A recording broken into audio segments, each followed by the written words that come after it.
I walked into the bedroom, still smelling like brake fluid and cold coffee, and Megan snapped her phone face down so fast it skittered across the comforter. She looked up at me like a kid caught stuffing a cookie in her pocket. No.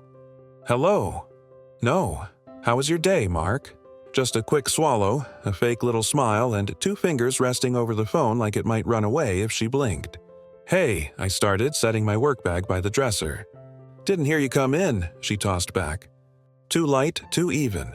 Her eyes were on the lamp, not me. You looked busy. I was reading something on a lock screen. I lifted a brow. She ignored it and reached for the folded laundry like that had been her plan all along. If I'd known where that was headed, I would have gone straight back to the garage and slept on the creeper. I let it slide. One odd beat doesn't make a song. We'd been married 8 years. I still wanted to believe small things were just small. I took a shower, ate leftover chicken standing at the counter, watched her drift from room to room like she had someplace better to be. When she finally drifted out the door with a quick going to see Cass, I wiped my hands, looked at the quiet house, and decided I was done pretending I didn't notice. By Friday, it wasn't just the phone. It was the new habit of talking over me, of scheduling me without asking, of acting like my time was elastic and hers was gold. It was the way she smiled when I asked a straight question, like I told a joke. Saturday morning, I laid out bacon in the cast iron, set 2 mugs on the counter, and waited for her to wander in. She came in wearing a sweatshirt that wasn't mine and scrolled while I worked. You want eggs? I asked. Maybe later. Brunch with the girls, she said, not looking up. We'll be out late. Don't wait, how late? Depends on what, dessert or the weather? I kept it neutral. God, Mark, why the interrogation? Time planning, not interrogation. I slid bacon onto a plate and watched grease pop. Don't make this weird. She tapped her foam with her thumb. We're adults. There's a difference between adult and secretive. I told the skillet. She sighed loud enough to rattle the measuring spoons.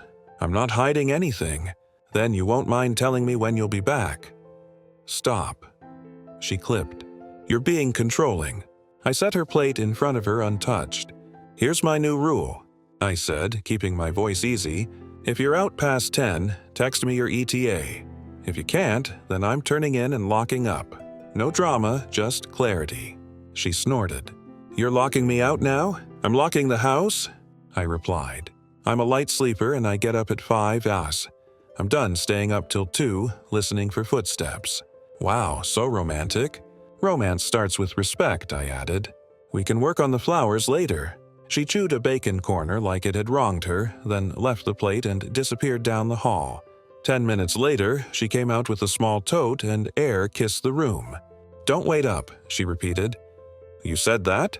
I rinsed the pan, turned off the burner. Text your ETA. Sure, Dad, try husband, I said.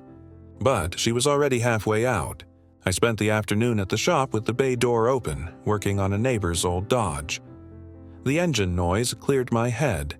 Around 60, my phone buzzed, running late. Don't wait. No time, nowhere. Cass, her friend, had liked a photo tagged at a new rooftop bar downtown. Megan wasn't in the frame, or she had learned to stay out of frames. People do that when they're trying to keep 2 lives from colliding. At 9, my phone stayed quiet. At 11, same. At 1, I locked up, slid in earplugs, and slept hard. She came in around 3. I knew because the dog thumped his tail once and then settled like even he knew better. In the morning, there was a candle burning on the island and a note propped against it. Sorry. Fun ran long. Brunch rain check. The handwriting was neat. Careful. That was her first softening move. Textbook. I let the candle burn down while I brewed coffee and considered whether I wanted pancakes or just silence. She emerged around 10 with a fresh face and damp hair. You're up. She tried. Yeah, that happens at 10 chuyu. I said I was sorry. You left at 10 returned at 3 and told me nothing. I said, sipping. You don't owe me a fairy tale. You owe me a basic timeline. You're overreacting. I'm reacting exactly the amount required, I replied, and I'm protecting my sleep. So, we're doing this. She leaned on the counter. House rules. Clarity, I repeated and slid my cup away. One more thing. I'm changing how we handle money. Her eyes sharpened. What does that mean? Shared account becomes bills only on Monday. Your card will still pay utilities and mortgage. Discretionary spending goes from our separate accounts. Transparency solves arguments. That's passive-aggressive. It's assertive. I corrected.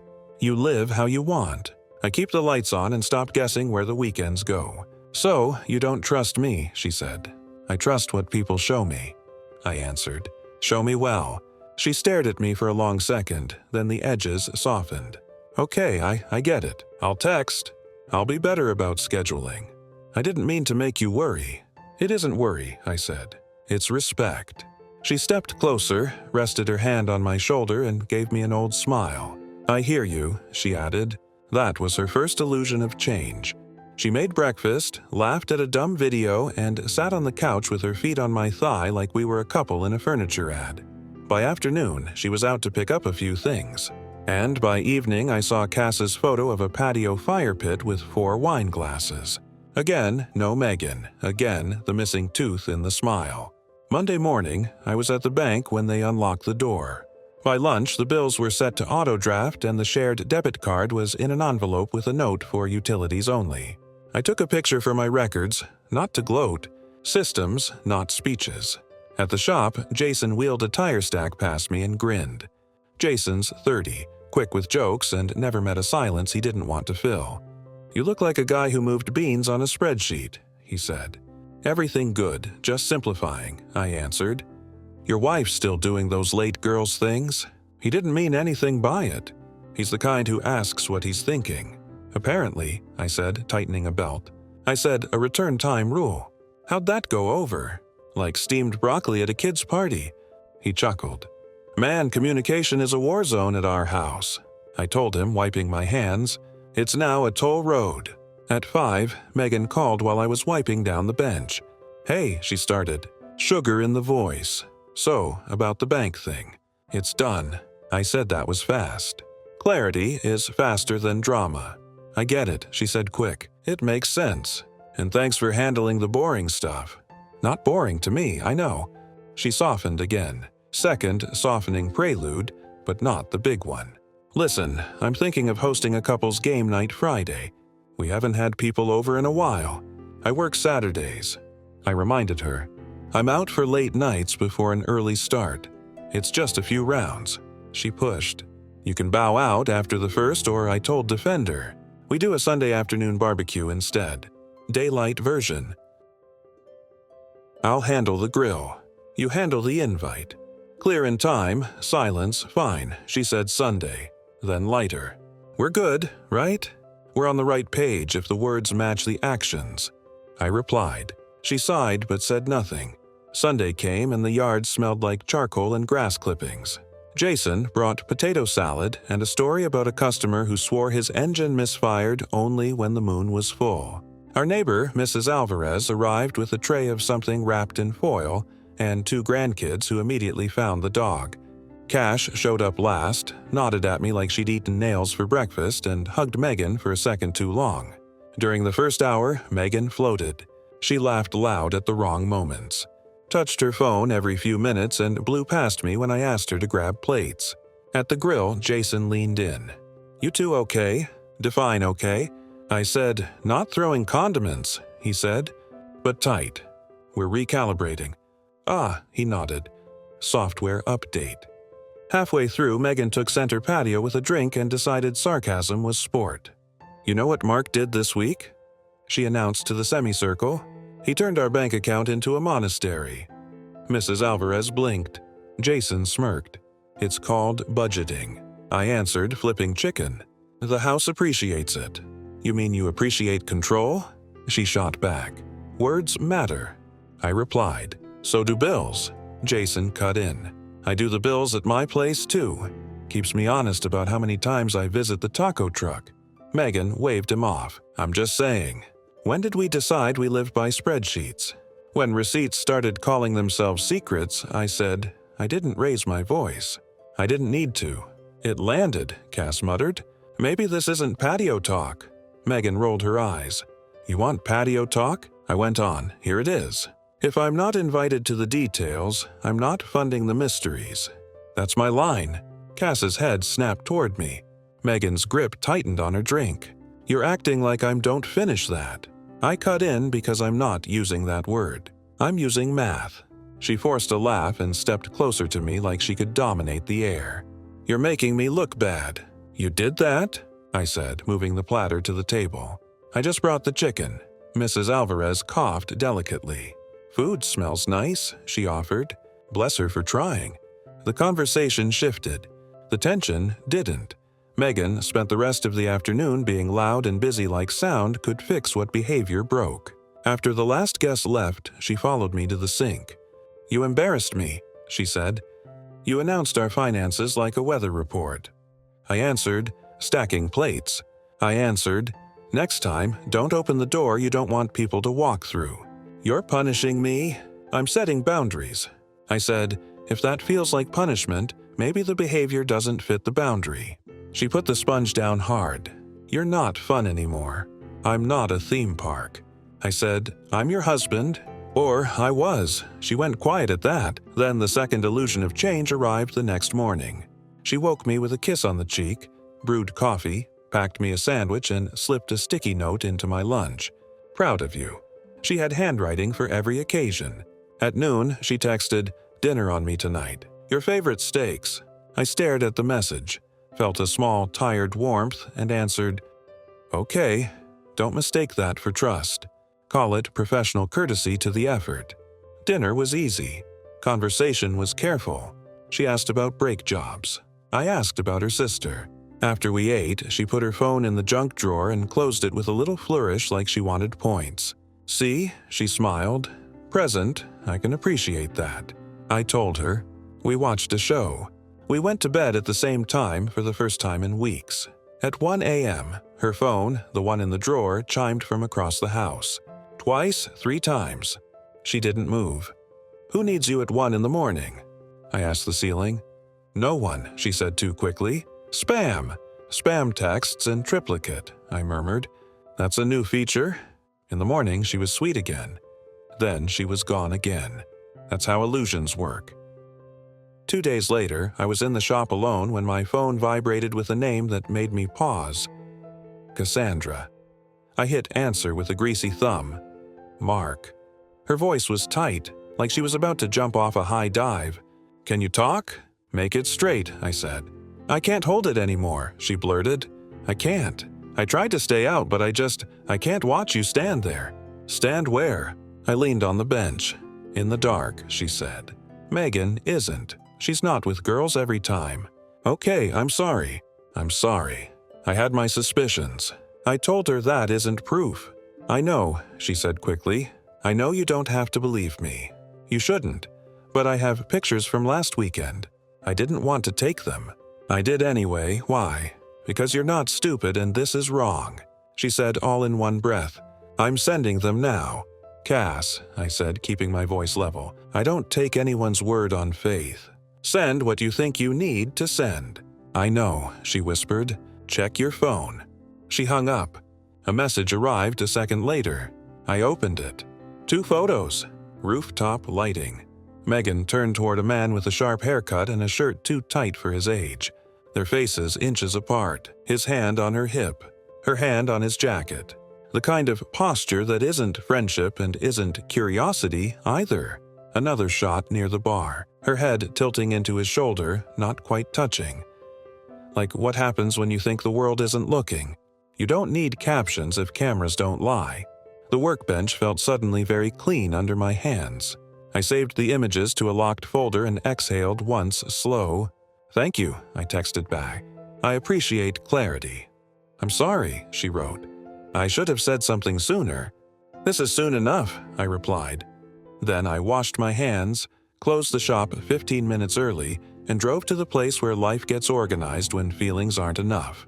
No speeches, no threats. Paperwork exists for a reason.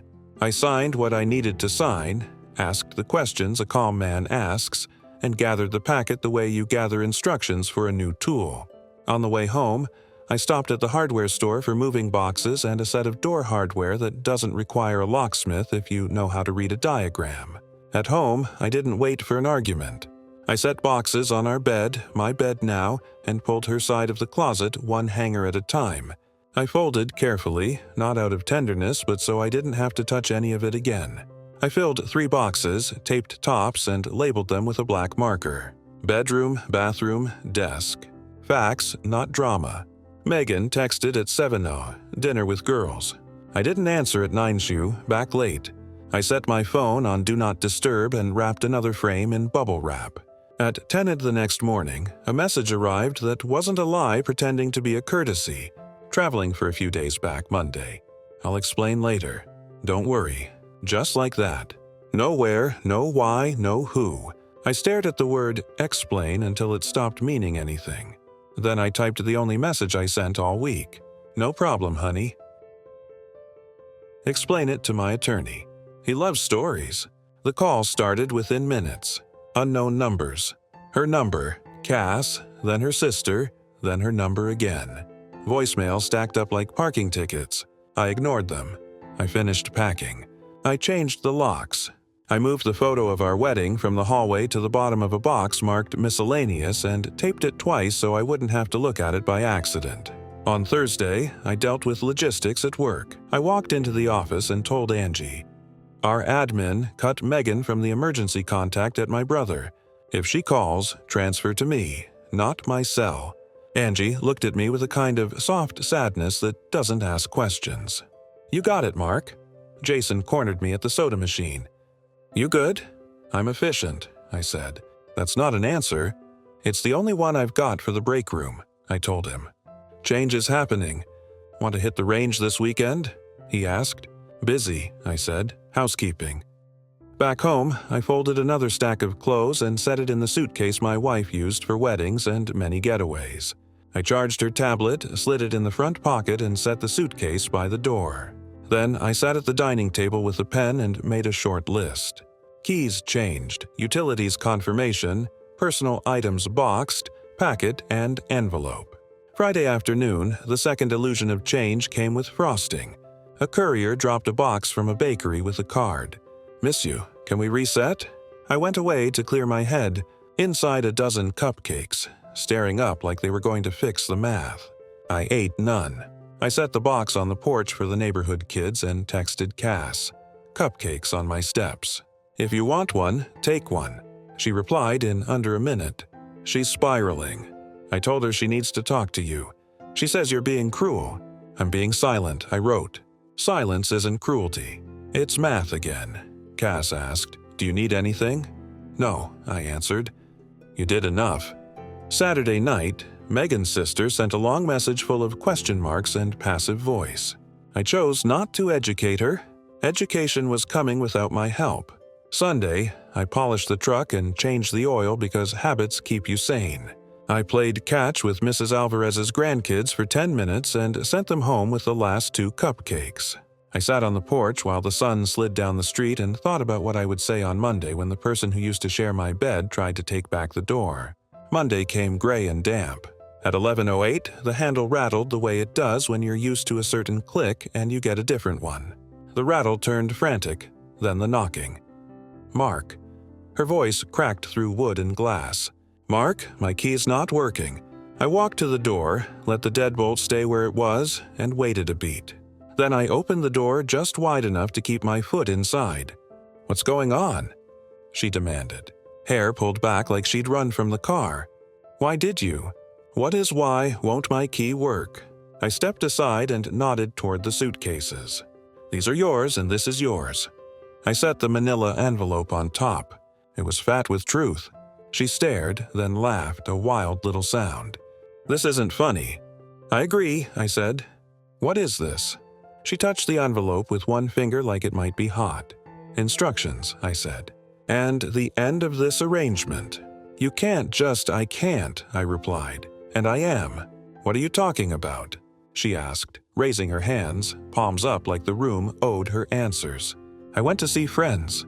I needed space. You changed the locks. Are you serious right now? You traveled. I corrected. You didn't tell me where. You told me not to worry. I didn't. I took steps. She shook her head hard. You're being dramatic.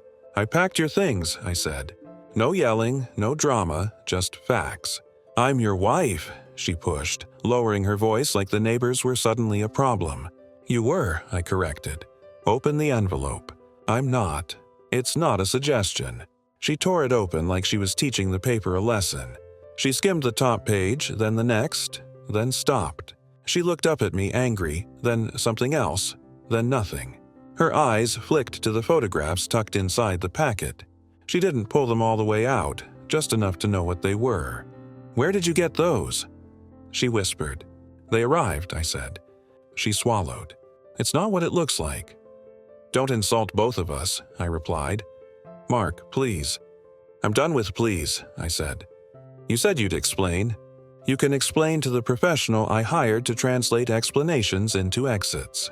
You're going to throw away our marriage because of a hug? She tried. You're going to pretend you don't know what you did because you want to keep the house, I answered. Different strategies, same outcome. She blinked fast. You can't kick me out of my home. Your suitcase is inside the door, I said calmly. I'm not preventing you from taking anything. I'm preventing you from using me while you live a second schedule. You're paranoid, she said, grasping. Look again at the photos, I answered. Then decide if paranoid is the right word. Her jaw worked. She looked down at the top photo and then back up at me. Who sent these? A friend who got tired of playing Look Out, I said. Cass, she hissed. Don't take it out on the one person who remembered right and wrong. I told her I can explain, she said again. Don't, I said. There's a list inside. It includes a time tomorrow when you can come with someone and pick up whatever we missed. After that, I'm not here. You're not here where? She demanded in your life. I said, you're making a mistake. I made plenty. I answered, I'm done making this one. She took a half step in, testing the threshold. I didn't move. She stopped. You're cold, she said. I'm clear, I corrected. That's different. She looked at the boxes again, like they might change their labels if she stared. Then she tried one more angle. We can try counseling, she said quickly. We can reset. I'll cut off. She stopped, realizing she'd nearly said something she couldn't unsay. I'll fix it. You don't fix broken trust with a coupon, I replied. What do you want me to say? She demanded, running out of script. I don't want your lines, I said. I want your suitcase out of my hallway. She stood silent, breathing through her nose, then grabbed the handle of the first case and yanked it past the threshold. The wheels thunked down the entry step. She loaded the second one on top and hugged the envelope like a life jacket.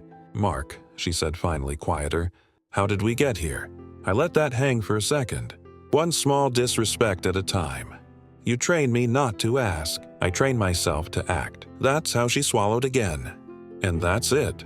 That's it. I said, photos are with the papers. You can look. I closed the door gently. Not a slam. Just the sound of wood meeting wood when it's in alignment. She didn't ring again. She didn't scream. She stood on the porch long enough for me to hear the wheels roll, then the car door open, then close. After 10 minutes, Mrs. Alvarez texted, Everything okay? I replied, Everything's in its proper place. The house felt different in a way that wasn't relief and wasn't grief either. It was clean. I made a sandwich, ate it standing up, and threw away the bakery card still sitting on the porch. The next weeks were quiet. I slept hard without listening for keys. I moved my tools into the spare room and set up a workbench where her vanity used to be. I started running again with Jason before our shift. At night, I sat on the porch with a book and watched the neighborhood do what neighborhoods do. Kids riding, sprinklers ticking, someone burning something on a grill and pretending it was on purpose. Peace is underrated until you've been budgeting for it. Her parents started texting around week 2. Hi, Mark, we haven't heard from Megan much. Is she okay? Hey, Mark, we're worried. She says it's a misunderstanding. Can we talk? Then later, we don't want to take sides. We just want to know what happened. I didn't answer, not because I wanted to punish them, because they were innocent and didn't need my version to go to bed angry at their daughter. When they asked again, I sent a single line. I don't want to upset you. That was true. Their disappointment wasn't mine to manage. Cass texted sometimes. At first, it was logistics. She's picking up another box Tuesday. Can you leave it on the porch? Then it was small check-ins. Eat tonight, she wrote once. Already did, I replied. She came by twice. The second time with coffee from a place across town that didn't stamp their cups with marketing. She stayed on the porch, sat on the top step like a neighbor, and talked about nothing for 20 minutes. Her nephew's baseball game, a stray cat at her complex, the pie crust she was trying to master. When she stood to go, she hesitated. You hate me now? She asked, not quite joking. No, I said. You told the truth when it mattered. She nodded, eyes on the street. We okay as people? We're people, I said. We can be friends. That's it. That's it, she repeated and left it there. Money stayed simple. The house stayed mine. Paperwork that needed filing got filed without theatrics. The truck remained exactly the truck I chose, and no one rolled their eyes when I changed a part that wasn't broken yet. Jason and I fixed up an old motorcycle in the evenings and sold it for a decent profit. Mrs. Alvarez's grandkids came by with cookies that tasted like sugar and something else probably illegal in 10 states, and I took one anyway because they watched my face to see if I would. Megan, I heard through Cass and through the occasional piece of mail with a forwarding sticker, moved back in with her parents. She told them she needed a break from the city. I didn't correct the record. She got a part-time job in a boutique near their neighborhood. She posted pictures of sunsets without comments turned on. Her mother texted me more than once for an explanation I wouldn't give. I owed them kindness, not a blow-by-blow. Sometimes late, I walked through the house and saw all the spaces where we used to be away. The mirror that wasn't crowded with her products. The closet with room to breathe. The couch with a single dent where I sit. I don't pretend it didn't sting, it did. But pain doesn't mean you made the wrong call. It just means you waited too long to make it. People think winning is fireworks. Sometimes it's not answering the door when trouble knocks with cupcakes. Sometimes it's a quiet porch and a solid deadbolt and a man who uses both correctly. A month after she took the last box, Cass sent one more text. Do you regret it? Only the time I wrote back. Not the decision. She replied with a thumbs up that didn't need words, and I went back to my book. If I learned anything, it's that respect isn't a speech. It's a system. You put your name on the deed. You put your hands on work that matters. You say what line you won't let anyone cross, and then you stand where you said you would. You don't ask for applause. You don't ask for permission. You don't ask for a story when you already saw the pictures. You exit, you lock up, and you go live a better life with your time pointed forward. That's where I am. New habits, new peace. My house is a home again. A truck that starts every time. Friends who show up with tools, not drama. A woman who texts me sometimes about porch coffee and nothing else. And that's enough. And behind me, a chapter closed with one sentence at a doorway. Photos are inside with the papers. You can look. That's the last thing I needed to say. Everything after that is quiet. And God, quiet is good. And it's even better when you subscribe. Made it to the end. Please hit like and share your thoughts in the comments. We love reading them.